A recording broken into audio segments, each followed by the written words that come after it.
No more announcements because we're early. So I'll make up a few announcements. Today is Friday. And yeah, it's true.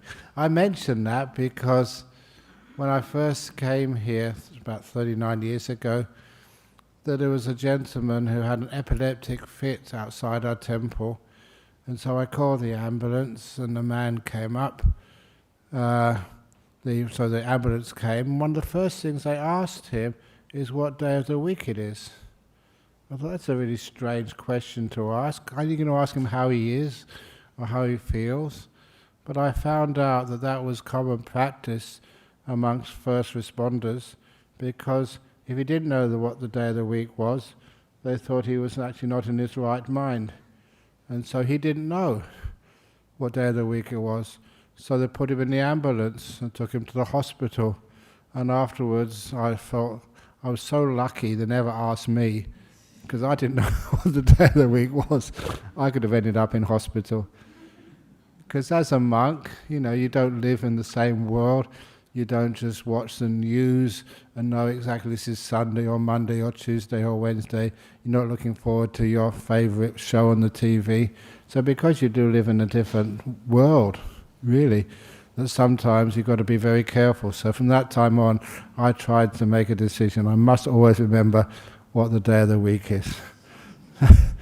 So that if an ambulance officer asks me, then I don't get taken to hospital. But anyhow, we're going to do some meditation in a few moments, and that meditation is a beautiful way of living one's life. I know that sometimes people can say, well, how do you meditate, and how often should you meditate? What's the best time to meditate? But you know what the best time to meditate is? Now. What's the worst time to meditate? Later on. Because later on means it's not happening right now. Always remember, this is the best time to meditate right now. And what is actually meditation? It's just learning how to be peaceful, how to relax, how to let go. And the idea of letting go is letting things be, don't controlling them. And you find that things go much better when you don't control. That is one of those favourite stories of the aircraft of the future.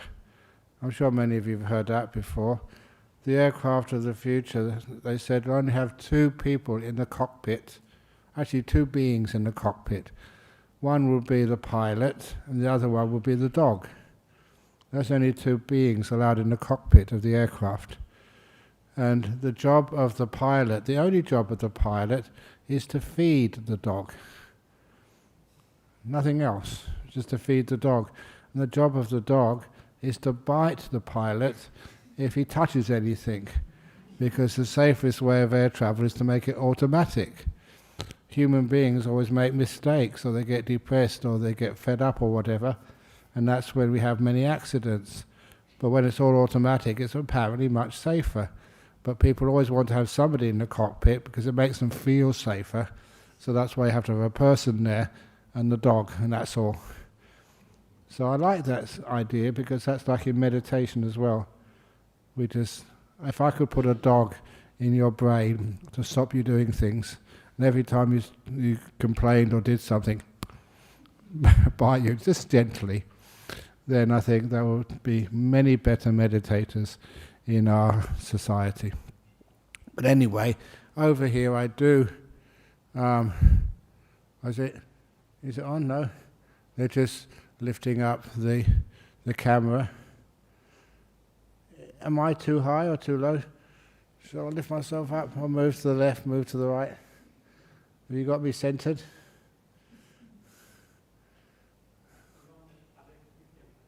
So that one over there? Okay. So I'll turn around and watch this one. Have you ever had that when people are taking photographs of you and you don't know which actually camera to look at? So anyway, is that a good picture? Is it my best side? No, forget it, Ajahn Brahm. Sorry, okay. That's good enough, okay. So anyway, it's nothing much to watch. So I'm an old monk. So Now we can actually start our meditation, just learning how to let go and relax. I'll be leading the first part of it, so I'll be telling you what to do. If you've meditated many times before, you don't like the instructions, you can actually get some earbuds and put it in your ear so you don't have to listen to it, but nevertheless, I'll start right now. So if you'd like to close your eyes and get yourselves comfortable. It's only a half an hour meditation, not that long.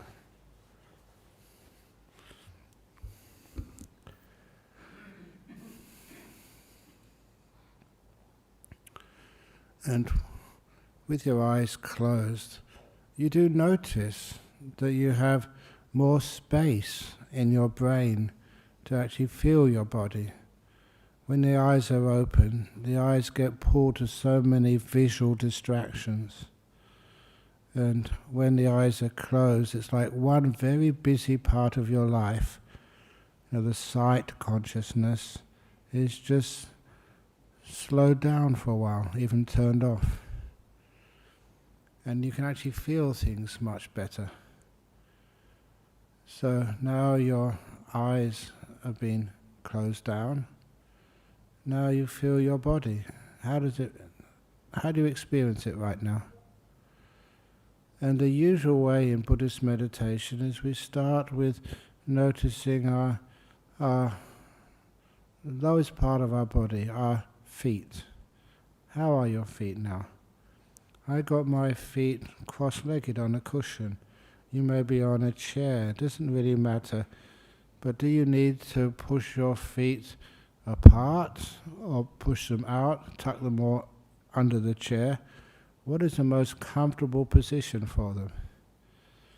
Now there's a reason for this. It is encouraging the mindfulness, the awareness of a specific part of your body.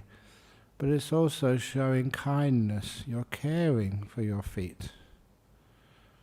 And this is not a silly thing to do. When you learn how to care for your body, it's learning how to love yourself. Simple things. If you saw like a cat or a dog which was homeless, you'd take it in.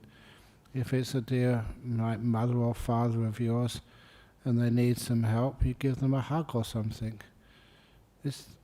Real kindness is looking at parts of the world and seeing how you can make them more comfortable.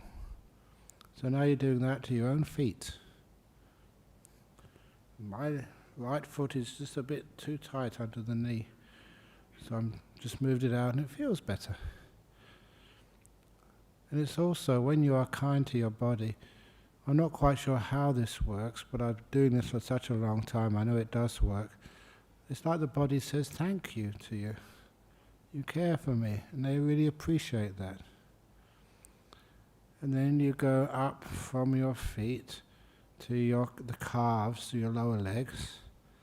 And you may think there's nothing much going on there. But when you put your awareness on any feelings in the skin of your lower legs or in the muscles, you can actually experience the sensations there.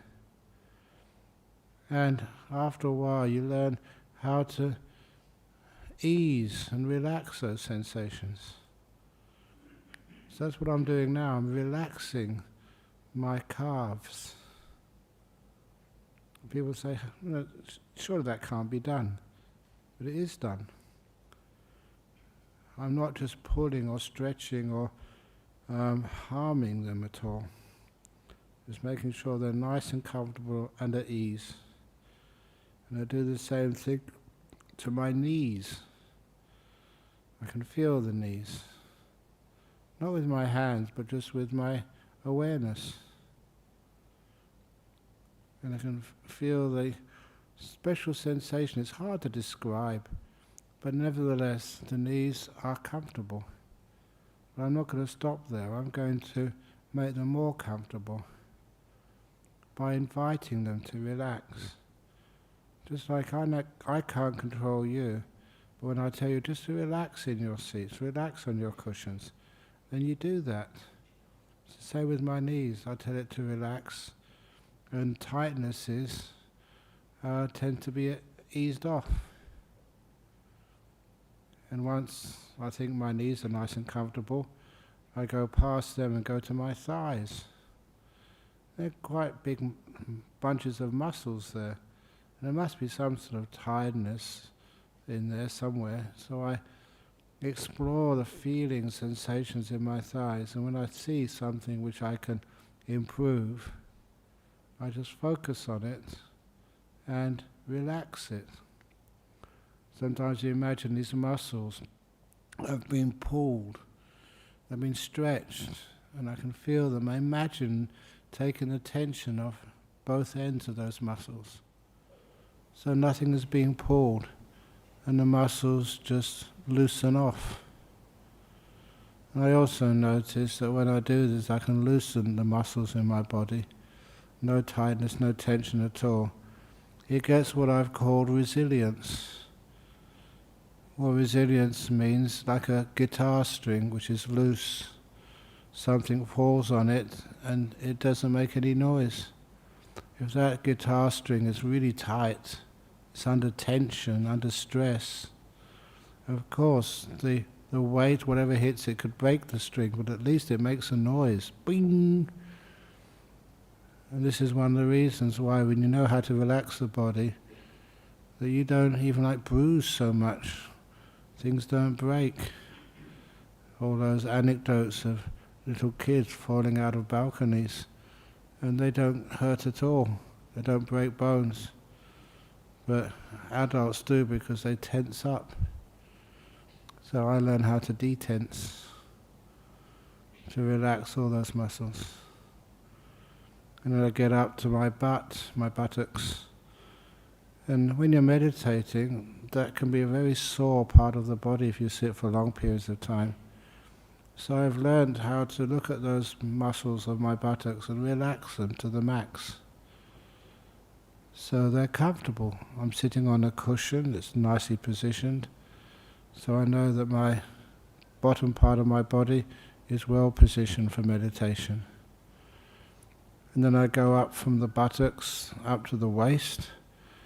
My waist was not in a good position a few moments ago. I noticed that, and I stretch my back, stretch it up, and it feels much more comfortable and stronger. I know that if I relax too much, it will ache after a while. But when I do a similar, very comfortable position with a straightish back, then my back feels really good. And also I go up the back, up the spine to make sure that everything is in its right place. And I'm never too impatient to rush these parts of meditation, making sure the whole back, it just feels really nice, as best I possibly can get it. You can never get it perfect, but just a little bit of an improvement makes a huge amount of difference. And then I go to my inner part of the body, the torso, starting from our digestive tract, the colon and the intestines. I just feel them from inside. Is everything okay there? And if there's any tension in there, any tightness, you learn from trial and error how to relax those feelings in your digestive tracts. So indigestion doesn't really bother you anymore. You know, just by observation and kindness, you know how to relax. And the tightness which caused problems disappear. And you go up to your stomach. Don't know what you've eaten this evening. I'm not allowed to have any meals in the evening, but I did have 2 pieces of cheese, which you're allowed. It's one of the loopholes for monks. And always, if I eat too much of that cheese, it just takes a long time to digest. But this time, that my body feels really good. And you go up past your stomach to your your lungs and your heart. Such important parts of the body, they help keep you alive. And you feel those areas and you're just kind to them. It's like your mindfulness, comparing them to like eyes, inner eyes. They have kindness, they look upon these things with gentleness. If anybody ever experiences someone looking at you with such kindness, you feel relaxed, you feel safe. And that's what my body feels. I'm just aware of it. Are you okay? Body, organs, blood, bones, skin. Just the kindness of checking out these parts of your body makes them feel more at ease. When I get to the top of the body, that's when I feel the shoulder muscles. I don't know why, but they always seem to be too tight. But when I notice them, it just works straight away. I watch them, be kind to them, and they relax, they feel more at ease. So you never feel that tightness in your shoulders which causes you pain. And they tightened up again when I was talking, so I'm going to relax them again. Again, to relax them, sometimes imagination works. I imagine them to these big bunches of strings, and they've been stretched. So I let go of all ends of both sides. Let go of the ends and let them just go back to a natural position of being at ease. It feels good. And then I go down from my shoulders, down my arms. If you got any wounds or bruises on your arms, you stay there for a little while, just with your attention, and just relax everything. And after relaxing the upper arms, you go past your elbows, which I hope haven't been injured. If they are, just give them some loving kindness. And you find that they just ease off. If they have been injured, this is how you advance their healing. And then go down my lower arms to my hands. And I went down there a bit fast because I noticed my fingers weren't in a good position, but they are in a good position now. Now there's no magical position, there's no position which is you have to put your hands into. How do they feel?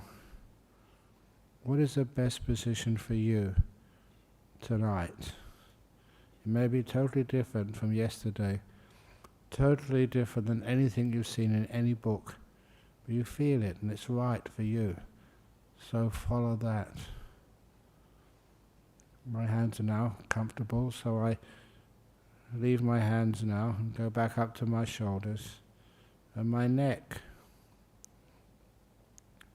Sometimes if you did have your eyes open, you'd see me just at this point, usually just moving my head back and forth, just so I can just find that perfect position, or the best position, for my head on top of my neck. When I found that perfect position, my neck feels the best it possibly can. And if you have any irritations from hay fever or illnesses, coughs in your throat, this is the time when I just focus on that and relax it to the max, which means the cough or the irritation gets less and less and less. And from there I go to the front of my face. And the reason I go there is because sometimes people have tightness around the muscles of your eyes or your mouth. And that tension, again, is because it's a reflection of your mind state. People can look at your face and they can tell what your emotions are, whether you're happy, afraid, angry, or at peace. So noticing those muscles around your eyes and mouth, and learning how to relax those muscles, take away the tension, also helps you take away some of the emotional problems of your life. You feel so much more at peace when you relax those muscles.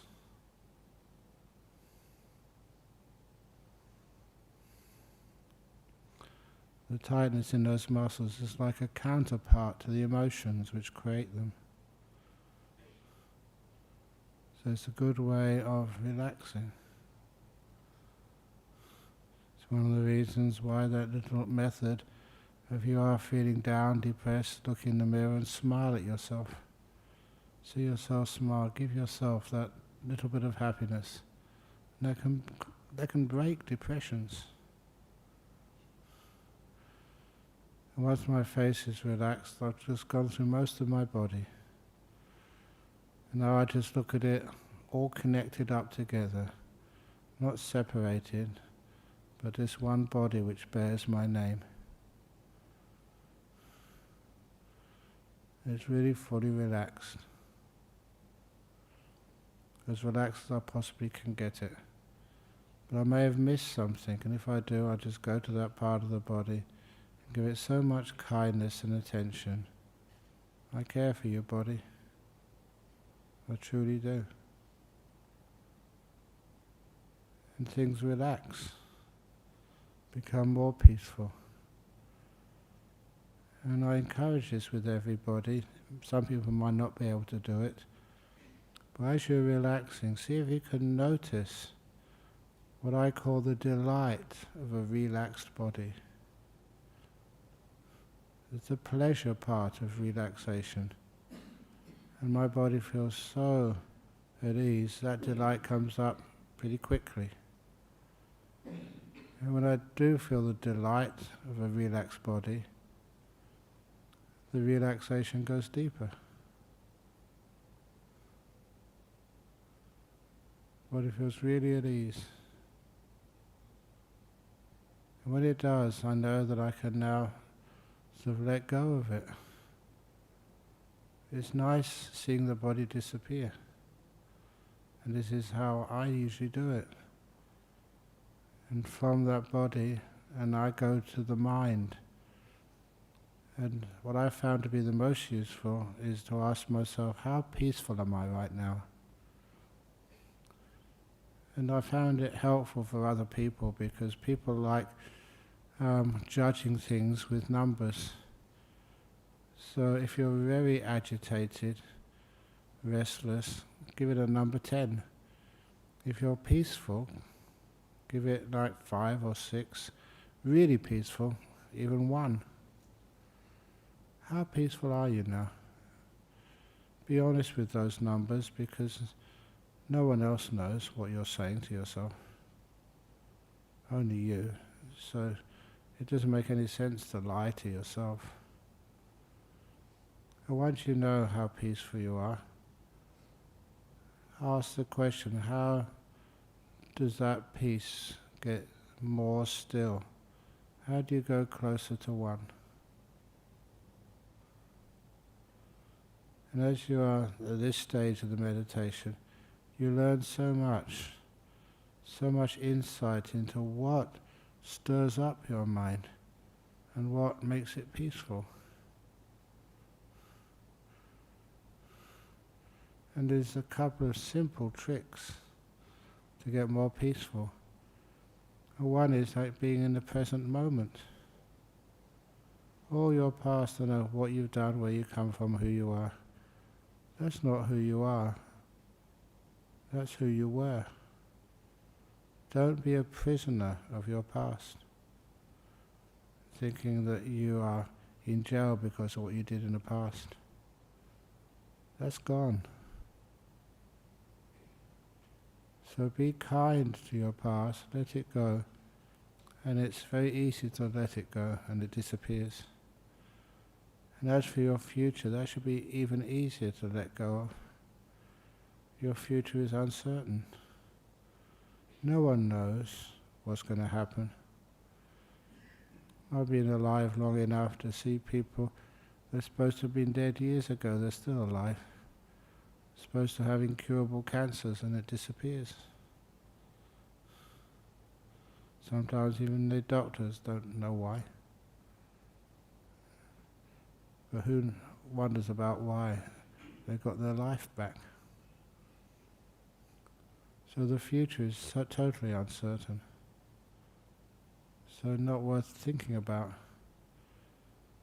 And the other point is, you always notice that what you do now, how you are now, that affects your future. It's actually right now that your future is being made. So put your attention in the present moment. Be kind in this moment, and you create wonderful futures for yourself and for others.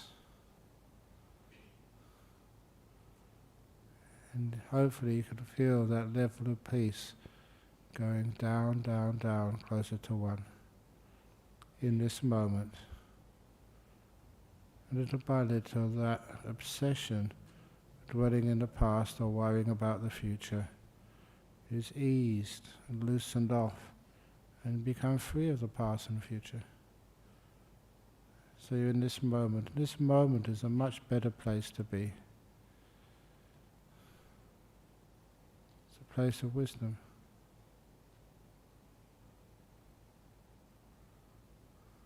Of peace. And in this present moment, the next stage is to be silent. Don't give things a name. Just be. Even you can feel the emotions and sensations, but don't need to describe it to yourself. Those words which make up our thoughts just create so much noise inside of us. You can hear great music without giving it any name at all. See the stars in the heaven, you don't know which star is which. See if you can let the beauty of silence take over. In this moment, no names.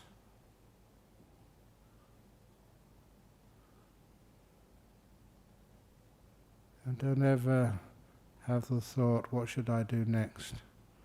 It's only now. Enjoy the freedom of going inside now.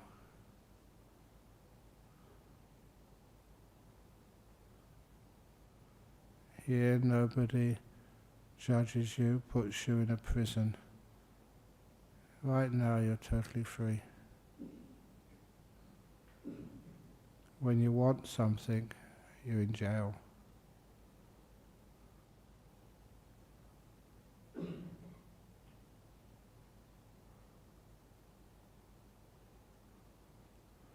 I will be quiet now to let you enjoy the meditation. Or only for another 5 minutes.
Getting close to the end of the meditation now. How do you feel? What's it like inside? How peaceful are you?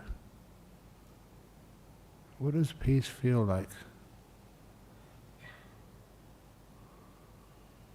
I always notice it's like the body gets delightful. When the mind becomes still, that's even more delightful. There's a gorgeous pleasure about it.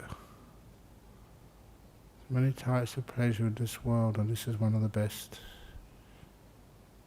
The pleasure of silence and peace. And when I actually go to the body is so relaxed. And I don't feel it, I don't interfere with it. It relaxes so well. Feels at ease.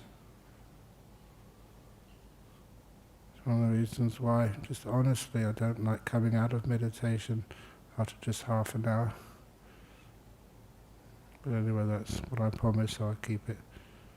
So, now I'm going to ring the gong 3 times.